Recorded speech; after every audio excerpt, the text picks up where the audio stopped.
En nuestra tierra. La entrevista de esta hora.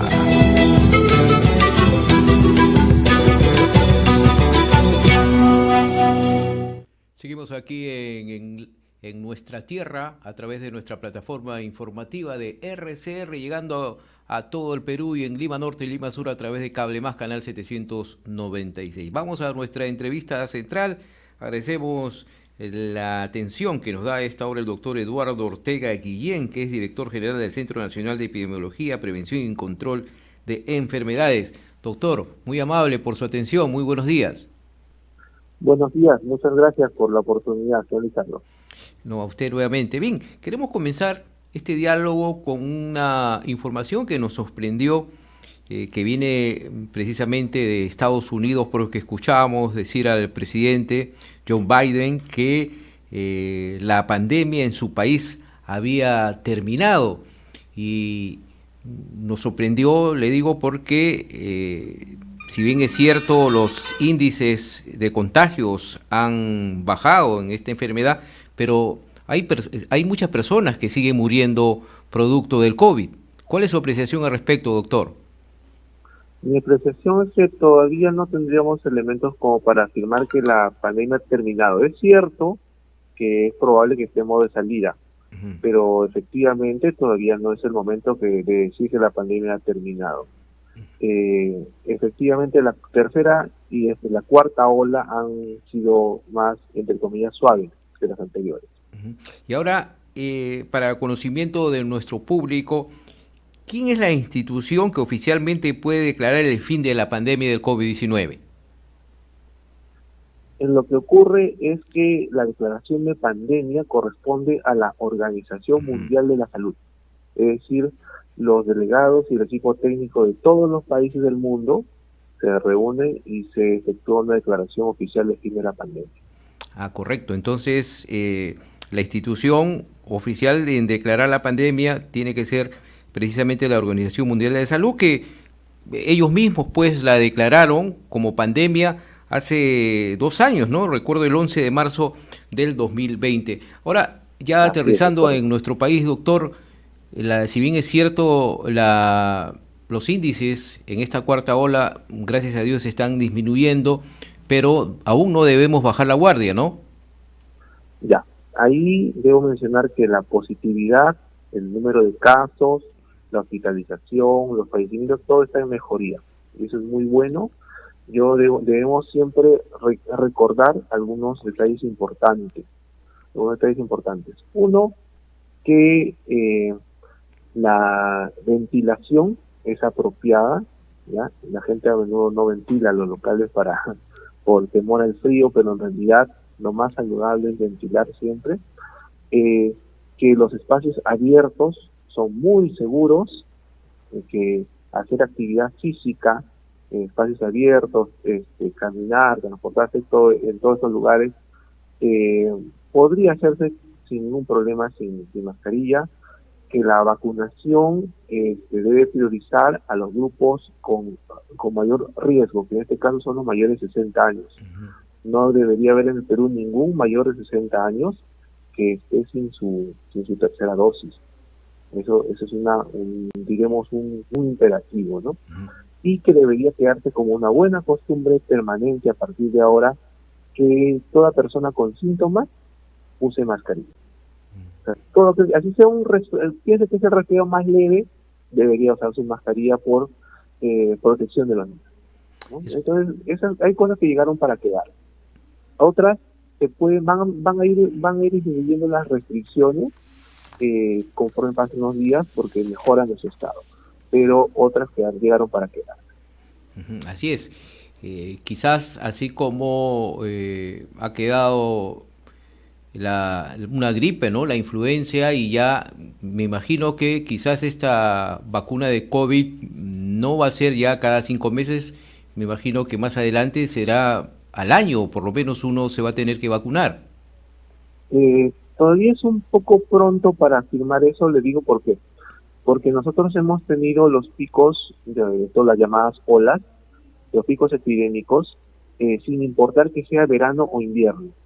para que una vacuna sea anual como la de influenza, debe haber, por ejemplo, un pico en invierno. Entonces la gente se vacuna antes del invierno para estar protegida. Pero todavía no ocurre eso. Si usted se acuerda, la tercera ola ocurrió en verano. Claro, sí. Y en este caso es posible que haya una quinta ola más pequeña que la cuarta en verano también. Ah. No lo sabemos aún. Es un poquito pronto para afirmar que vaya una vacuna anual. Ahora, le comento algo que justamente escuchaba a los jóvenes en unas reuniones que tenemos de estudio, en unas capacitaciones, comentar precisamente de las vacunas porque, si bien es cierto, está bajando los índices, hay algunos jóvenes pues que se han puesto la segunda dosis, la tercera, recordemos que ya hay cuarta dosis para los mayores de 18 años, pero ellos ya dicen, no, ya para qué me voy a poner la cuarta dosis, yo me siento bien, además ya nadie prácticamente se está enfermando del COVID, pero eso se necesita una información precisa para los jóvenes, porque los jóvenes tienen familiares, tienen sus abuelitos que ellos se pueden infectar de una manera suave, pero como tú lo has dicho hace unos instantes, los que pueden tener mayor incidencia son las personas más vulnerables, ¿no? Claro, definitivamente el riesgo es mucho mayor en los mayores de 60. Mire que, por ejemplo, los mayores de 60 tienen 15 veces más riesgo de fallecer que los de menos edad por la misma infección de COVID-19.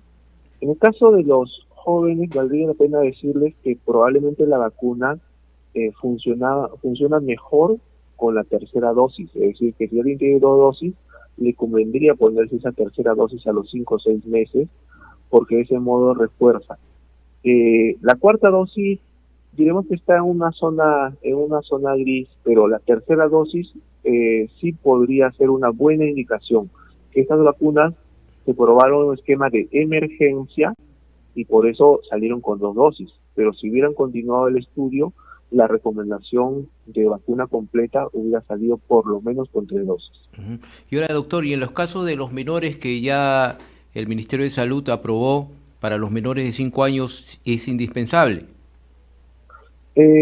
Diremos que también eso ha cambiado un poco, porque si recuerda al inicio de la pandemia aparecieron casos en los niños se llama el síndrome inflamatorio multisistémico, es decir, niños que sufrían una inflamación aguda que requería hasta hospitalización, ¿no? Afortunadamente con la variante Omicron eso ha disminuido. Diremos que en los niños hay más debate acerca de cuán necesario es por las experiencias internacionales. Y también entra la discusión con los padres, ¿no? Hasta qué punto ellos ven que efectivamente influye. Solo debo decirle que en general toda medida orientada a proteger a los niños, por poquitos que sean los beneficiados, siempre es priorizada, ¿no? En otras palabras, así sea, por ejemplo, en esta ola hemos registrado, ¿cuántos? 100 casos, pero de fallecimiento, pero son 100 casos. Claro. Entonces, siempre aunque el riesgo sea bajo, consideramos ese tipo de intervención. Así es. Por ejemplo, doctor, mire, estamos en pantalla ya con esta última información que llega de la sala situacional del COVID-19, casos confirmados en las últimas 24 horas, 112, altas hospitalarias 7, pero son, si bien es cierto, 20 fallecidos, pero son 20 personas que pierden la vida producto aún del COVID.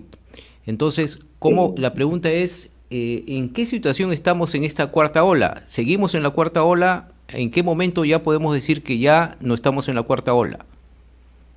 Mire, ya estamos bajando el 5%. Un indicador de control es la positividad. El porcentaje de positividad de los que llegan sintomáticos es ahora 3,9%, o sea, menos del 5%. Es un indicador de control de infección. El otro es los hospitalizados. Los hospitalizados también están bajando.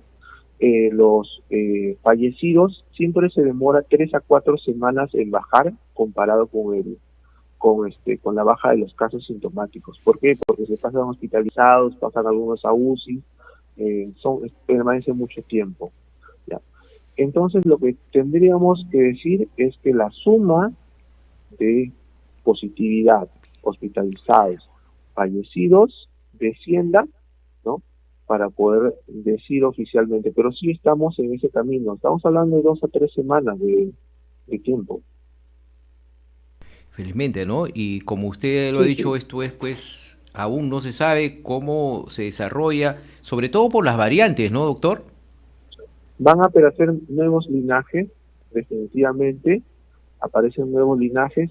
Esperemos que los cuadros con esos nuevos linajes sean más leves. Ujú. Recordemos que afortunadamente el Perú es uno de los países que más ha vacunado contra el COVID-19 en el mundo y que encima la población ha sufrido infecciones y reinfecciones, formando una inmunidad híbrida, o Así sea, es. inmunidad con los dos, tanto por vacuna como por infección. Y esta variante Entonces, que más golpeó fue la Delta, indudablemente, no, ¿no? curiosamente se llamaba, nosotros teníamos nuestra propia versión andina, se Ah, llamaba la variante lambda, ah, ¿ya? La ya. delta, la delta arrasó con la India y Ujú. también fue fuerte en Estados Unidos, pero nosotros, en lugar de la delta que nunca prevaleció en el Perú, predominó la lambda, fue la que produjo graves daños en la segunda ola. Eh, Nosotros somos uno de los pocos países del mundo que tuvo más fallecidos en la segunda ola que la primera. Sí, sí, Eso sí, fue, fue, sí, la verdad, fue de verdaderamente algo ni uno quisiera volver a recordar porque así es. uno ha perdido muchos amigos y familiares Sí, lamentablemente. Ahora, sí, sí, doctor, sí. queríamos ahora entrar a otro tema también que ha preocupado a los peruanos, que llegó otro virus, que es el virus del mono, la viruela del mono. La Ujú. situación, ¿cómo está en la actualidad? Muy bien. El virus de la viruela del mono, los casos, diremos que está en una especie de meseta, en la cual se incrementaron al inicio rápidamente, pero en este momento no se está incrementando el número de casos nuevos por semana. ¿Ya? Hay que precisar ahí que en total tenemos, por ejemplo, menos casos activos, menos casos en seguimiento que la semana pasada. Sin embargo, lo que sí nos preocupa es que conforme pasa el tiempo se están infectando más varones heterosexuales. O sea, en otras palabras, no por el hecho de que alguien sea una mujer, ¿no? Aunque su riesgo sea menor, significa que está libre de contraer la enfermedad. No es podría darle a cualquiera realmente. Eso es para evitar el estigma, ¿no? Ujú. Porque la gente cree que solo le da a determinado grupo de la población y no es exactamente así. Claro, porque al comienzo se dio esa información, ¿no? Eh, claro, es cierto que los primeros casos se detectaron en hombres que tenían sexo con otros hombres y en personas que tenían infección por el virus de inmunodeficiencia humana. Sin embargo, en las últimas semanas son cada vez menos los que tienen infección por virus de inmunodeficiencia humana. La mayor parte de la población no tiene la infección, ¿ya? Y eso muestra que probablemente se están cuidando más, ellos acuden a servicios de salud que los apoyan, comprenden, no generan el estigma, el miedo, ¿no? Y de ese modo ya están cuidando su salud, ¿no? El problema es los que creen que están libres y se acaban infectando, ¿no? Claro, y también lo que ha funcionado bien, doctor, como usted también lo ha mencionado, ha sido este seguimiento que han tenido los establecimientos de salud, ¿no? Nosotros teníamos una fortaleza con respecto a otros países. Solo en Sudamérica, por ejemplo, solo el Perú y Brasil tienen centros especializados de atención de pacientes, especialmente hombres que tienen sexo con otros hombres y con infección por VIH. Ujú. ¿Ya? Es una fortaleza. Y eso hizo también que un poco nos criticara más porque nosotros detectábamos al inicio mucho más casos que los países vecinos. Eh, Sin embargo, en este momento, por ejemplo, Colombia y Chile están con porcentajes de incidencia de infección más altos. ¿Ah? No es que el Perú esté en este momento en una situación. Lo que nosotros hemos visto hace un mes, ellos lo están viendo ahora en sus cifras oficiales, ¿no? Y ahora, lo que sí deben tener en cuenta nuestros oyentes y televidentes, que nos escuchan en gran parte del país, son las medidas de prevención que uno debe tener siempre en cuenta, doctor. Así es.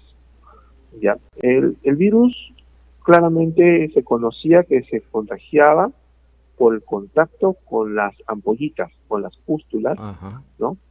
O con la saliva, con secreciones respiratorias. Lo que se viene ya a descubrir o a sospechar es que haya contagio con semen. Es una hipótesis todavía, pero que no se ha descartado, más bien está vigente. Entonces hay contacto, el contacto directo con las lesiones es lo que se debe evitar. Y en algunos contextos se da en contextos de relación sexual, en otros no. Hay casos que no tienen antecedentes de relación sexual, simplemente el contacto con las lesiones o lesiones con mucosas y produce la infección, ¿no? Claro, porque Entonces, también puede ser, doctor, que una persona que diga o se creía de que era solamente el contacto sensual, se podía poner un preservativo, pero sin embargo no es seguro porque esa persona puede estar infectada y por el contacto de la piel también puede infectarse, ¿no? claro, o sea, el contacto con piel que no corresponde al preservativo, y que esté la ampollita del contenido, el líquido de la ampolla o de la pústula es infectante. Y eso sin importar que usara preservativo, ¿no? Ahora, finalmente, doctor, y gracias por su tiempo, se estaba hablando de una vacuna ya que llegue al país de la viruela del mono. ¿Qué información nos tiene al respecto? Sí, el Perú se ha integrado un proceso de compra conjunta de la Organización Panamericana de la Salud, ¿no? La cual entiendo que es un número pequeño de dosis, que es lamentablemente la disponibilidad del laboratorio. Deberían llegar para fines de septiembre o inicios de octubre. Esos son ya los procesos técnicos, pero va a llegar.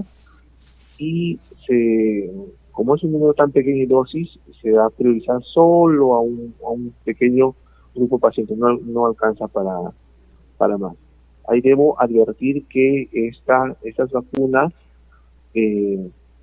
vacunas se vienen aplicando en un contexto de emergencia, entre comillas. Por cierto, muchos de los países, por ejemplo los europeos, han disminuido su número de casos teniendo muy pocas vacunas. O sea, no es que la vacuna por sí sola produjo la disminución, fue todo un conjunto de medidas. Es decir, la información a la población, fue que la gente se cuidó más y con eso ya no se transmitió tanto, ¿no? Más o menos se estima que lleguen 9.800 dosis, ¿no? Entonces ya estamos próximos a que lleguen estas primeras vacunas a nuestro país. Doctor Eduardo Ortega Guillén, usted es director general del Centro Nacional de Epidemiología, Prevención y Control de Enfermedades. Ha sido un gusto y productivo este diálogo con sus explicaciones sencillas y claras aquí en nuestra tierra, a la cual agradecemos con sinceridad. Muchas gracias, doctor.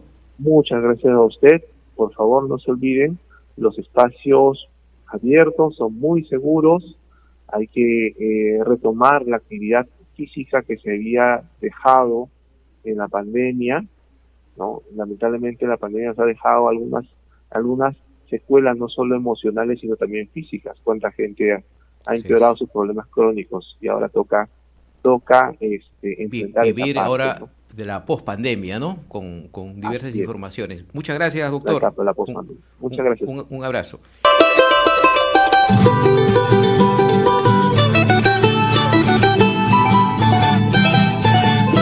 Nuestra tierra.